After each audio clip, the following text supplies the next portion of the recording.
Hello everyone, welcome to Learnaculus classes. तो चलिए हम लोग डिस्कस करते हैं एनसीईआरटी क्लास 10th की बुक फर्स्ट फ्लाइट के यूनिट 2 को। इसके क्वेश्चन आंसर्स को हम लोग देखेंगे। सारे क्वेश्चन आंसर्स को वन बाय वन करके देखेंगे और समझेंगे भी। यदि आपने चैप्टर नहीं पढ़ा है तो इन क्वेश्चन आंसर्स के माध्यम से थोड़ी बहुत नॉलेज आपको चैप्टर की भी मिल जाएगी। तो चलिए हम लोग स्टार्ट करते हैं unit 2, Nelson Mandela Long Walk to Freedom. इसका सबसे पहले oral comprehension check page number 18 और 19 के क्वेश्चन आंसर्स को देखेंगे। तो क्वेश्चन नंबर 1 है, where did the ceremony take place? Can you name any public building in India that are made of sandstones? कहता है कि सबसे पहले जो है समारोह जो है वो कहाँ पे हुआ था।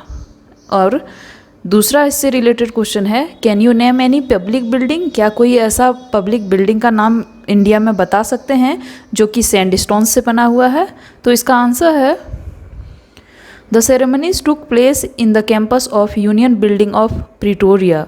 अर्थात जो सेरेमनी, जो समारोह हुआ था वो यूनियन बिल्डिंग के कैंपस में प्रिटोरिया में हुआ था, which were attended by dignitaries and leaders of many nations, जिसको सारे अनेक राष्ट्रों के नेताओं और बड़े लोगों के द्वारा जो है वो उसको अटेंड किया गया था। In India President House and Red Fort, President House को राष्ट्रपति भवन भी कहा जाता है, and Red Fort are buildings made of red sandstone. कहा गया है कि इंडिया में जो है प्रेसिडेंट हाउस और रेड फोर्ट दो ऐसे बिल्डिंग हैं जो कि रेड सैंडस्टोन से बने हुए हैं। नेक्स्ट क्वेश्चन है, कैन यू से how 10th May is an autumn in south Africa? कहा जा रहा है कि क्या आप बता सकते हैं कि 10 मई, जो कि इंडिया में बहुत ही गर्मी पड़ती है, लेकिन साउथ अफ्रीका में उसको ऑटम डे क्यों कहा जाता है? इसका आंसर है, as South Africa is in the southern hemisphere. अर्थात जैसे कि हम लोग जानते हैं कि साउथ अफ्रीका जो है वो दक्षिणी गोलार्ध में है, May falls in the autumn season. दक्षिणी गोलार्ध में वहाँ पे ऑटम सीजन उसमें पड़ता होगा। 10th May is an autumn day, इसलिए 10 मई को जो है वो ऑटम डे कहा गया है। नेक्स्ट क्वेश्चन है, at the beginning of his speech Mandela mentions N extraordinary human disaster.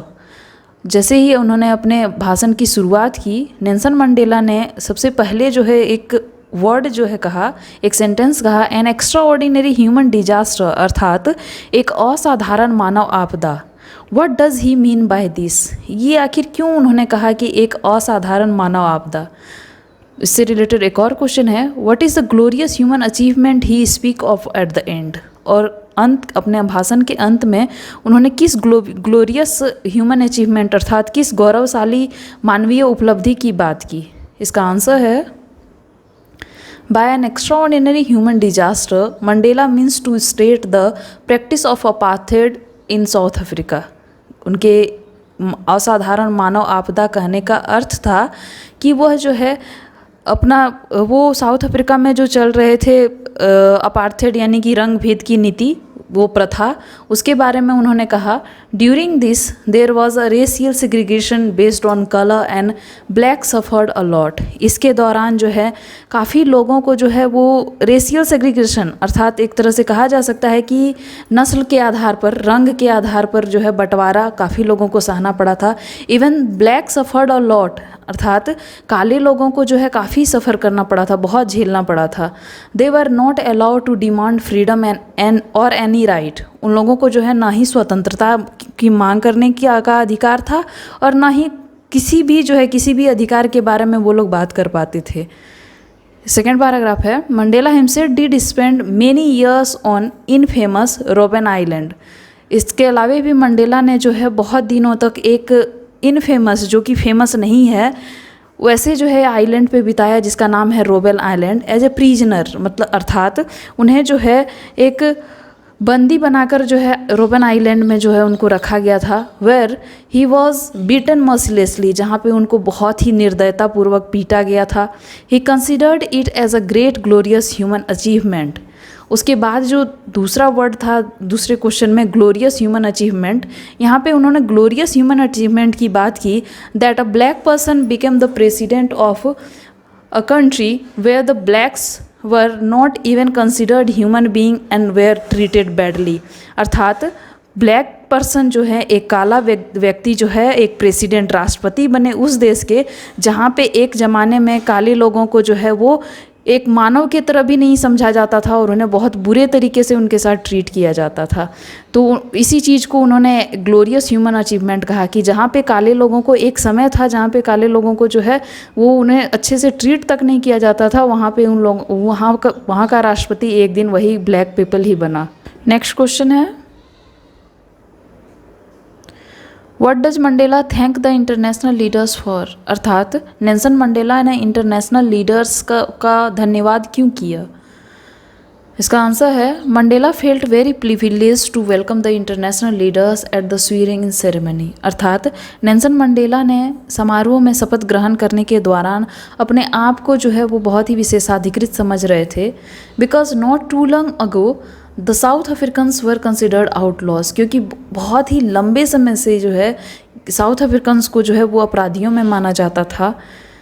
He thus thank all of them for having come to witness of the historical ceremony. उन्होंने सबका जो है वो धन्यवाद ज्ञापन किया जो भी उस ऐतिहासिक समारोह के साक्षी बने थे, उन सभी का। This was a gesture of international recognition to a newly born free democratic nation and it could be considered as a common victory for justice, peace and human dignity। कहा जाता है कि this was a gesture of international recognition, अर्थात यह नए लोकतांत्रिक राष्ट्र के जन्म का एक अंतर्राष्ट्रीय पहचान का एक रिकॉग्निशन था, अर्थात एक संकेत था जिसमें It could be considered as a common victory for justice, peace and human dignity। यहाँ कहा जाता है कि इसे न्याय, शांति और मानव की गरिमा की सामान्य जीत जो है वो समझा जा सकता था। तो हम लोग नेक्स्ट क्वेश्चन देखते हैं, What ideals does Nelson Mandela set for the future of south Africa? अर्थात नेल्सन मंडेला ने साउथ अफ्रीका के फ्यूचर के लिए, उनके भविष्य के लिए किन तरह के आदर्शों को उन्होंने सेट किया था? इसका आंसर है, Nelson Mandela set the ideals of liberating people from bondage of poverty, deprivation and sufferings. अर्थात नेल्सन मंडेला ने अनेक आदर्शों को जो है वहाँ के लोगों के लिए वो सेट किया था ताकि वो लोग जो है वो क्षति, गरीबी और पीड़ा, ये सब के बॉन्डेज से, ये सब के बंधन से जो है वो मुक्त हो सके। He also set the ideals for a society. उन्होंने एक समाज के लिए भी एक आदर्श वो जो है सेट किया, where there would be no discrimination based on gender और रेशियल ओरिजिन्स। जहाँ पे जेंडर को लेकर के और रेशियल ओरिजिन्स को लेकर के, यानी कि नस्ल के आधार पर और लिंग के आधार पर किसी प्रकार का भेदभाव नहीं होगा। नेक्स्ट क्वेश्चन है, नेक्स्ट क्वेश्चन जो है अब हम लोग oral comprehension check page number 21 का देखने जा रहे हैं। इसका पहला क्वेश्चन है, what do the military general do? अर्थात मिलिट्री जनरल ने क्या किया? How has their attitude change and why? उनका जो एटीट्यूड था, उनका जो भाव स्वभाव था, वो जो है कैसे और क्यों बदल गया?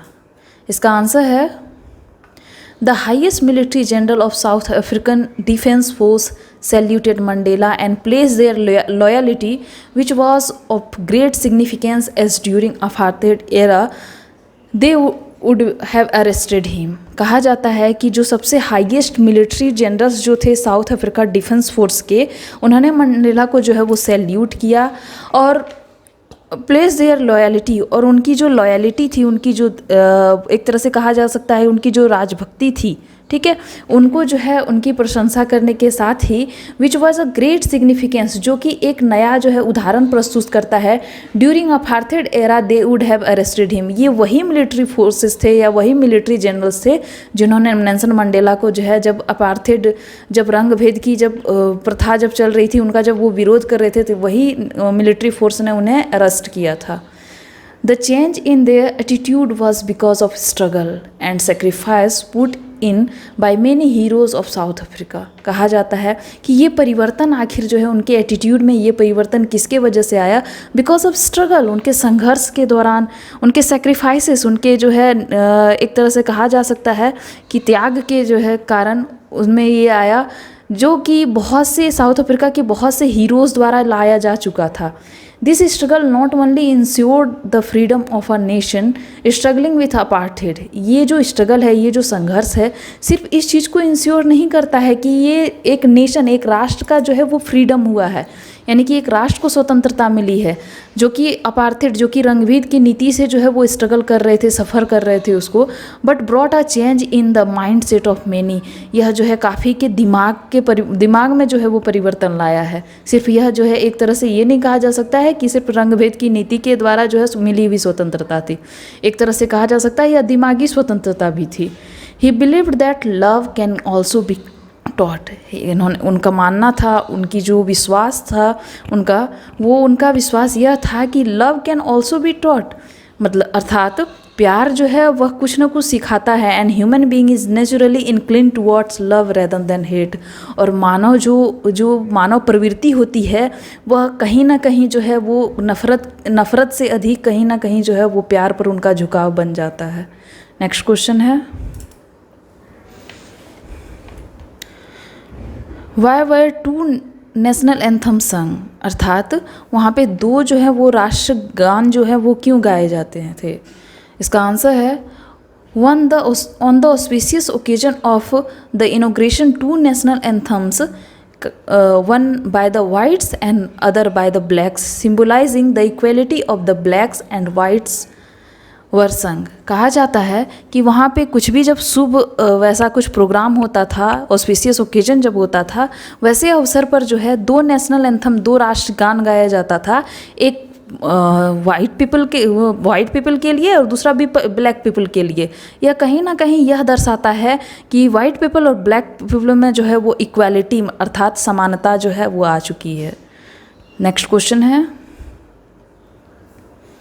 How does Mandela describe the system of government in his country. अर्थात नेल्सन मंडेला जो है अपने देश के गवर्नमेंट, यानी कि अपने देश के अंदर जो है अपने सरकार के सिस्टम को किस प्रकार वो डिस्क्राइब करते हैं, किस प्रकार बतलाते हैं।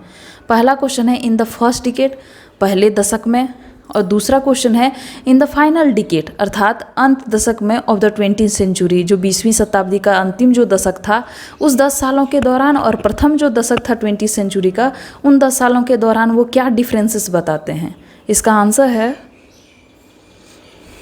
In the first decade of the century, the whites erected a system of racial domination against the black। अर्थात जब वो पहले दशक में जब देखते हैं 20वीं शताब्दी के, तो उन्होंने यह देखा कि जो वाइट पीपल थे, वहाँ के जो गोरे लोग थे, वह जो है एक सिस्टम, एक कह सकते हैं पद्धति का निर्माण किया था उन्होंने, racial domination against the black, अर्थात काले लोगों के द्वारा जो है वो नस्ल भेद का डोमिनेशन करना, उन पर जो है अत्याचार करना, thus creating the basis of one of the harshest and most inhuman societies the world had ever known.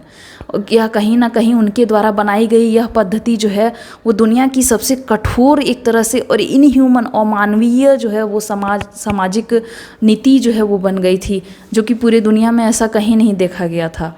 दूसरा आंसर है in the final decades of the 20th century, अर्थात 20वीं शताब्दी के अंत के दशक में 10 सालों में, the previous system had been overtuned and replaced by one which recognized rights and freedom of all people regardless of color of their skin। कहता है कि 20वीं शताब्दी के अंतिम दशक में प्रीवियस सिस्टम, अर्थात जो पहले का जो सिस्टम था, वो काले लोगों को सताना, उनको कोई अधिकार नहीं देना, उनका फ्रीडम छीन लेना, ये सब कुछ जो है वो सब पर जो है पार पा चुके थे। एंड यह जो है परिवर्तित किया जा चुका था, रिप्लेस्ड किया गया था वन विच रिकॉग्नाइज राइट्स, उनके अधिकार को भी दिया गया था, उन्हें स्वतंत्रता भी दी गई थी, और उन लोगों को जो है all people regardless of colour of their skin, और किसी के भी जो है कलर पे जो है कुछ भी ये डिसाइड नहीं किया जाता था कि नहीं इसको फ्रीडम मिलेगा या नहीं मिलेगा।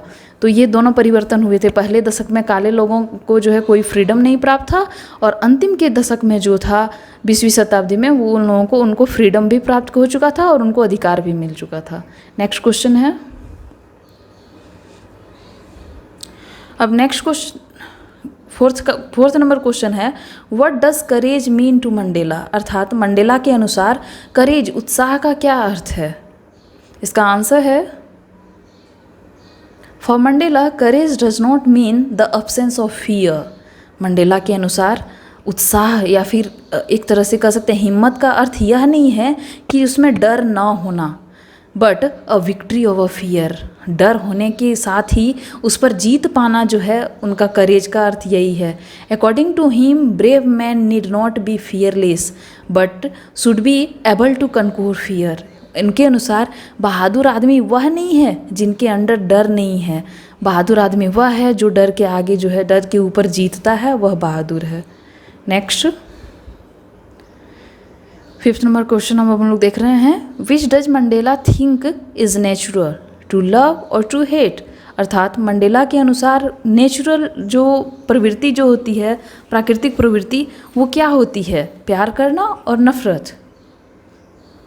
For Mandela love comes more naturally to the human heart than hate. Mandela के अनुसार जो है वो प्यार जो है वो नेचुरली आता है, किसके अनुपात में, यदि हम हेट को कहा जाए तो हेट किसी के अंदर वो डाला जा सकता है, लेकिन वो प्यार जो है कैसा चीज़ है जो नेचुरली आता है। नेक्स्ट अब हम लोग oral comprehension check page number 24 का फर्स्ट क्वेश्चन देखने जा रहे हैं।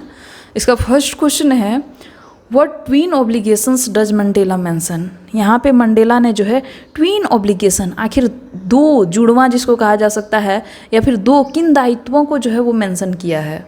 इसका आंसर है, Mandela mentions that every man has tween obligation. उन्होंने मेंशन किया कि प्रत्येक आदमी का जो है वो दो दायित्व होता है या फिर जुड़वा दायित्व होता है। The first to his family, parents, wife and children. पहला जो दायित्व होता है वो उसका परिवार, उसके माता पिता, उसकी वाइफ और उसके बच्चे होते हैं। और दूसरा जो दायित्व होता है, the second obligation is to his people, his community and his country. अर्थात जो दूसरा दायित्व होता है वो लोग होते हैं, उनका समुदाय होता है और उनका देश होता है। नेक्स्ट क्वेश्चन है, what did being free mean to Mandela as a boy.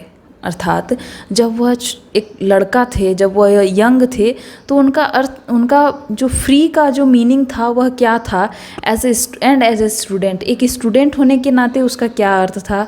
How does he contrast these transitory freedoms with the basic and honourable freedoms. यह कैसे आखिर जो है एक क्षणभंगुर, ट्रांजिटरी कहा जा सकता है कुछ समय के लिए, क्षणभंगुर स्वतंत्रता से और एक बेसिक एंड ऑनरेबल फ्रीडम अर्थात मूल और सम्मानजनक स्वतंत्रता, दोनों के बीच आखिर क्या कंट्रास्ट है, दोनों के बीच आखिर क्या समानताएं या फिर क्या असमानताएं दिख रही हैं।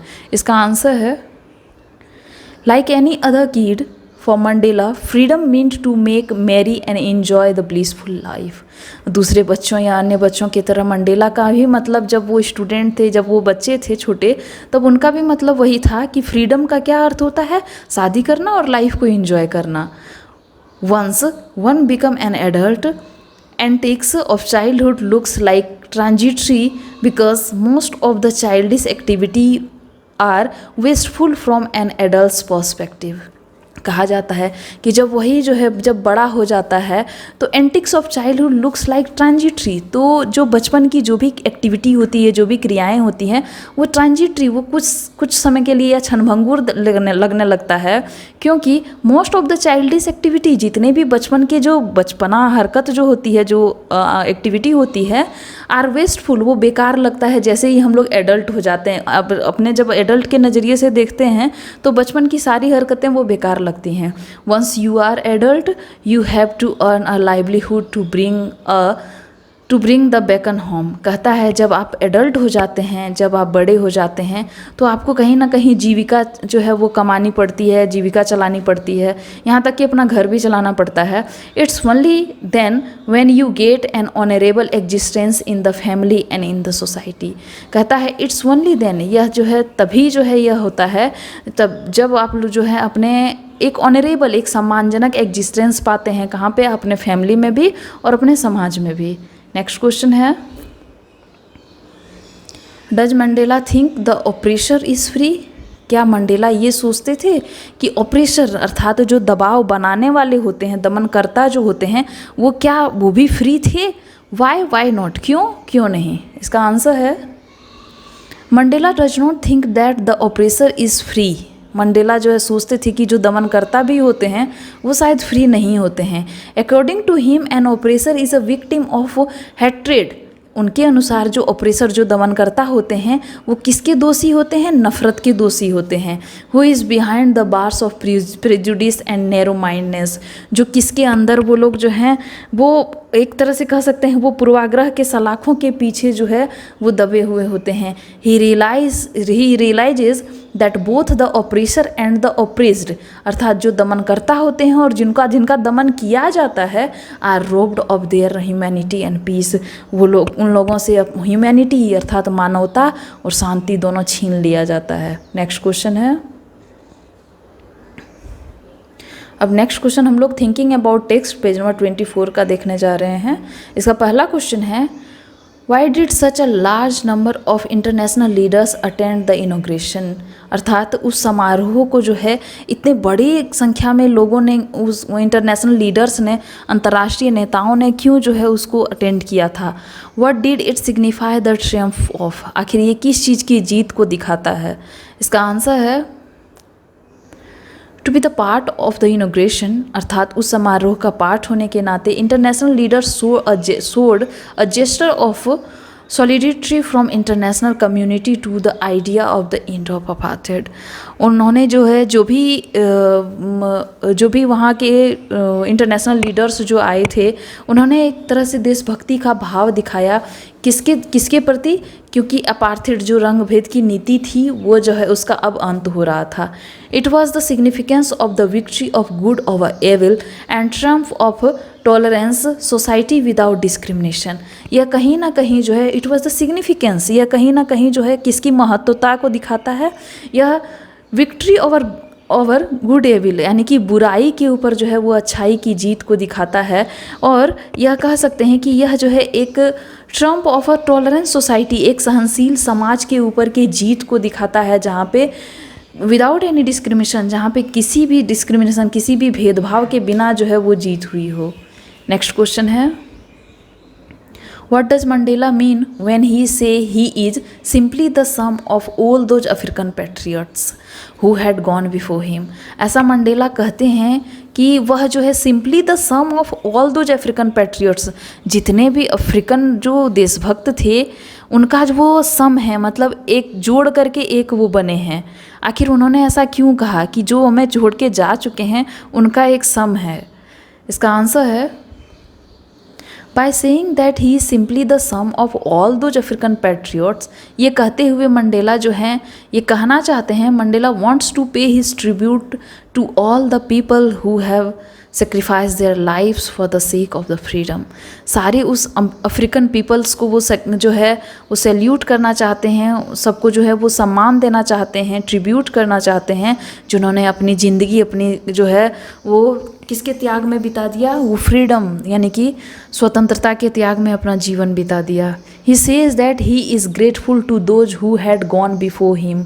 वो कहते हैं कि जो अभी तक उनको छोड़ के जा चुके हैं, उनके पहले, वो सबको उनके जो है धन्यवाद ज्ञापन करते हैं कि वो लोग महान थे। Because those heroes of past had paved the path of cooperation and unity for him, क्योंकि वही हीरो ने कहीं ना कहीं जो है उनके मन में जो है यह एक रास्ता बनाया कि वह जो है स्वतंत्रता के लिए लड़ें। Therefore he could try to come to power to bring equality for his people with their support. अर्थात इसलिए he could try to come to power, शायद उन्होंने अपने आप में जो है वह शक्ति जुटाई कि वह जो है अपने इक्वालिटी लाने के लिए, पीपल के बीच जो है उनको सपोर्ट करने के लिए वो लड़ाई लड़ें। नेक्स्ट क्वेश्चन है, would you agree that the depth of oppression create Heights of character? क्या आप इससे सहमत हैं कि डेप्थ ऑफ ऑपरेशन अर्थात जो दमन करने की जो गहराई होती है, जो एक तरह से दमन करना यानी कि सताना दूसरे को, तो उसकी जो गहराई होती है वो चरित्र की ऊंचाई को वो का निर्माण करती है? क्या आप इससे सहमत हैं? How does Mandela illustrate this? इसका वर्णन आखिर मंडेला ने किस तरह किया? Can you add your own examples to this argument? कहता है कि इस आर्ग्यूमेंट में क्या कुछ अपना एग्जाम्पल आप दे सकते हैं? तो इसका आंसर है, I agree with the statement that depth of oppression create height of characters. मैं इस बात से पूर्णतः सहमत हूँ कि दमन की गहराई जो होती है वो चरित्र की ऊंचाई का निर्माण करती है। Nelson Mandela illustrate illustrate this by giving example of great heroes of South Africa like Oliver Tambo, Walter Sisulu, and other who were inspired to sacrifice their lives in the long freedom struggle। यह जो है Mandela ने Oliver टेम्बो और Walter सिस्लू दोनों का example देते हुए वह प्रस्तुत किया कि कैसे उन लोगों ने अपना पूरा जीवन जो है वो फ्रीडम के स्ट्रगल में, स्वतंत्रता के संघर्ष में जो है उन्होंने अपना जीवन त्याग दिया। हम इसका और एग्जाम्पल जो है वो ऐड कर सकते हैं जो भी हमारे इंडियन थे, जैसे कि India is full of such examples. During our freedom struggle there was a galaxy of leaders of great character and the oppressions of the British rules create and encourage people of noble character like Mahatma Gandhi, Lala Lajpat Rai, Jawaharlal Nehru, Chandrashekhar Azad, Sardar Bhagat Singh and many more. यह कहा जाता है कि यह इसका example एक तरह से ये भी देखा जा सकता है कि जब ब्रिटिश शासकों ने यहाँ पे जो है रूल किया था, शासन किया था, उस समय जो है यहाँ पे बहुत सारे जो है ग्रेट लीडर्स जो है वो सामने आए थे जिन्होंने स्वतंत्रता के लिए लड़ाई लड़ी थी, जैसे कि महात्मा गांधी थे, लाला लाजपत राय थे, जवाहरलाल नेहरू थे, चंद्रशेखर आज़ाद थे, सरदार भगत सिंह, और ऐसे ही बहुत सारे नेतागण थे। If we compare them with the quality of political leader India having today, हम यदि अभी जो भी पॉलिटिकल लीडर हैं जिनमें क्वालिटी हैं, जिनमें गुणवत्ता है, ऐसे नहीं जिनमें अवगुण है, वैसे नहीं, जिनमें गुणवत्ता है, उन सारे लीडर से अभी यदि कंपेयर करें तो इनमें से एक नेल्सन मंडेला का नाम हम लोग ले सकते हैं। Then Nelson Mandela seems to absolutely right, अर्थात नेल्सन मंडेला अपने जगह पे सही जो है। नेक्स्ट क्वेश्चन है, how did Mandela's understanding of freedom change with age and experience, अर्थात नेल्सन मंडेला का जो अंडरस्टैंडिंग, जो समझ है फ्रीडम को लेकर के, स्वतंत्रता को लेकर के, वो एज के अकॉर्डिंग कैसे उनका अनुभव बदल गया। इसका आंसर है with age and experience Mandela understood the real meaning of freedom, अर्थात अपने एज और अनुभव के आधार पर, अपने आयु और अनुभव के आधार पर मंडेला जो है वो समझ गए कि फ्रीडम का सही अर्थ क्या है। As a young boy he thought that he was born free and believed that as long as he obeyed his father and abided by the customs of the tribe। जब वह यंग थे, जब वह छोटे थे, तो उनको लगता था कि वो फ्री हैं, वो फ्री ही जन्म लिए हैं, और ऐसा वो मानते थे कि वह सिर्फ उनके अपने पिता को फॉलो करना है और वही जो ट्राइब्स का जो है, जो जनजातीय लोगों का जो कस्टम्स होता है, उसी के अंदर उनको रहना है। He was free in every possible manner, उनको लगता था कि सब तरह से वो फ्री हैं। एज ही ग्रू ओल्डर, लेकिन जब जैसे ही धीरे धीरे वो बड़े होते गए, freedom to raise a family, जैसे ही वह अपने फैमिली के लिए जो है फ्रीडम डिमांड करने लगे, मांग करने लगे, and freedom to earn livelihood started dominating his thought, और उसके बाद जैसे ही वो कमाने के लिए बाहर निकल गए, उसके लिए फ्रीडम जो है, ये वो फ्रीडम जो है क्या करने लगा, उनके थॉट्स, उनके जो पुराने बचपन के जो थॉट्स थे उन पर डोमिनेट करने लगा, कहीं ना कहीं उनको दबाने लगा। Gradually he realise that he was selfish, धीरे धीरे उन्होंने जो है यह रियलाइज किया, उनको यह महसूस हुआ कि वो बहुत ही सेल्फिश थे ड्यूरिंग हिज बॉयहुड, जब वो उनमें बचपना था। He slowly understood that it was not just his freedom, उनको धीरे धीरे यह समझ में आ गई कि यह सिर्फ उनकी फ्रीडम नहीं है, उनकी स्वतंत्रता नहीं है, दैट वाज बीइंग कर्टेल्ड, जो कि काटी गई है या फिर जो छीन ली गई है, but the freedom of all blacks, बल्कि यह जो है सभी काले लोगों की स्वतंत्रता है। It was the freedom from fear and prejudice, यह जो है कहीं ना कहीं कह सकते हैं कि यह डर और डर का जो है वो फ्रीडम है, डर का जो है वो डर की स्वतंत्रता है। Age and experience widened his perspective of freedom, उनके जो दृष्टिकोण हैं, वह उनका एज यानी कि उनकी जो आयु है, उनका अनुभव है, वह धीरे धीरे वह जो है क्या करता है, वह चौड़ा बना देता है, मतलब अर्थात उससे जो है उस फ्रीडम को जो है वो पूर्ण रूप से जो है वो उस पर सोचते हैं कि आखिर में फ्रीडम क्या है। नेक्स्ट क्वेश्चन है, how did Mandela's hunger for freedom change his life, अर्थात मंडेला का जो है हंगर फॉर फ्रीडम, जो स्वतंत्रता के लिए जो भूख थी, वह उनके लाइफ को उसके कैसे परिवर्तित कर देता है, उनके जीवन को कैसे परिवर्तित कर देता है।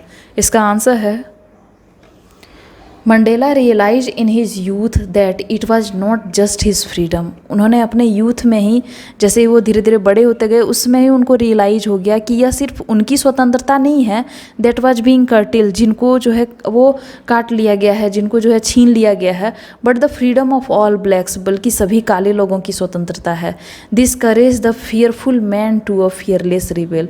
इससे जो है this change the fearful man, या इसमें जो है किसमें परिवर्तन लाता है, एक फियरफुल, एक डरे हुए आदमी से जो है एक फियरलेस रिबेल, एक जो है नीडर प्रतिद्वंदी से जो में परिवर्तित हो जाता है।